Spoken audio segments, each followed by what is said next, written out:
Gue nggak tahu nih asbun atau kayak gimana, cuman ada satu hal yang pengen gue bagiin sama teman-teman semua, yaitu tentang cara gue bagaimana mengendalikan kecemasan atau ketakutan berlebih. Gue itu punya riwayat sebelumnya. Gue ini dulu ya, gue disclaimer dulu, gue bukan psikolog atau dokter yang spesifik membahas ini. Gue mau bagiin aja apa yang udah gue laluin gitu. Jadi gini, gue pernah, bukan pernah lagi sih, gue ini kan veteran GERD ya. GERD anxiety gitu. Jadi intinya gue punya GERD dan alhamdulillah sekarang sudah pulih gitu loh. Dan seperti biasa pada riwayat GERD pada umumnya itu pasti ada dibaringin juga dengan anxiety. Nah, anxiety ini yang kita bahas dulu deh. Jadi gini, dulu gua waktu punya ini, waktu anxiety itu kambuh, gua bingungnya setengah mati, sumpah.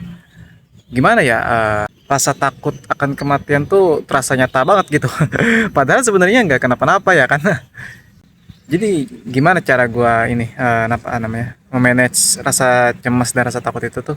Caranya yaitu gua menerima. Yes, gua menerima bahwasanya ya gua berpasrah lah. Gua menerima kalau gue ini tuh sakit. Memang kematian itu memang nggak bisa dihindarin, ya kan? Apalagi kita ini manusia, semuanya pasti akan kembali ke kematian. Gua nerima semuanya lah. Itu yang pertama. Terus yang kedua, gua ubah pikiran gua. Yang dulunya awalnya takut, sekarang gua ubah jadi gua bisa mengurangi rasa takutnya gitu loh.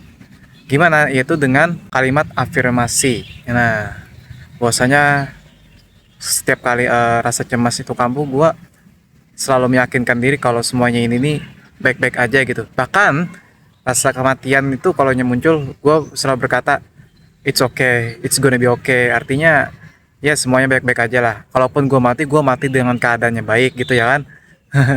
Terus yang ketiga, istirahat itu penting. Istirahat dan juga manajemen pola makan dan pola istirahat juga. Jadi sebenarnya tiga itu aja sih gue. Yang pertama itu kan menerima, yang kedua kan mengurangi rasa takutnya itu kan dengan kalimat afirmasi, dan yang ketiga itu manajemen manajemen 3P-nya itu pola tidur, pola makan, dan pola pikir. Jadi begitu sih teman-teman, itu yang aku lakuin buat meredam kecemasan, dan alhamdulillah sekarang udah ini sih, udah jarang kambuh sih. Bagi ini ya, terkhusus ya buat teman-teman yang muslim, itu tuh berdoa tuh sangat membantu banget. Sumpah, kalau kita tuh berdoa itu tuh membantu banget buat meredam kecemasan.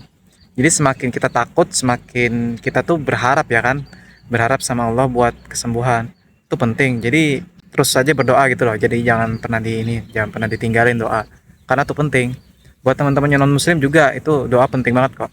Penting. Apalagi ya, gua nggak bisa ngomong banyak sama teman-teman semua ya.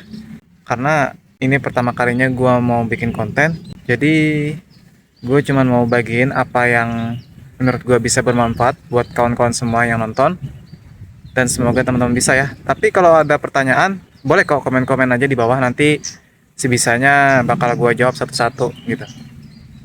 Intinya anxiety itu tuh hal yang wajar, hal yang normal, dan gak perlu ditakutin. Jadi sekalipun lu takut sebenarnya tuh nggak kenapa-napa, sebenarnya it's gonna be fine gitu. Gue pernah yang titik parahnya itu tuh gue psikosomatik, gue kambuh sampai napas pun tinggal ya mungkin tinggal 5%. Napas gue itu susah banget sampai gitu pernah loh, cuman alhamdulillahnya ya it's gonna be okay. Jadi gak masalah lah teman-teman. Dan itu tuh kecemasan tuh emang wajar terjadi di setiap, semua manusia pun pasti punya yang namanya rasa cemas gitu. Jadi nggak mungkin nggak ada rasa cemas. Ya itu aja teman-teman yang bisa gue bagiin, siapa tahu bermanfaat ya kan. Ya maafkan ya jika konten gue belibet, karena ini pertama kalinya gue bikin video gitu. Mohon dukungannya ya teman-teman, kalau misalkan ada yang perlu ditambahin dari segi konten gue ya silahkan komen-komen aja lah. Itu kritikan kalian itu berharga banget buat gue biar gue bisa berkembang. Itu aja sih. Thank you teman-teman.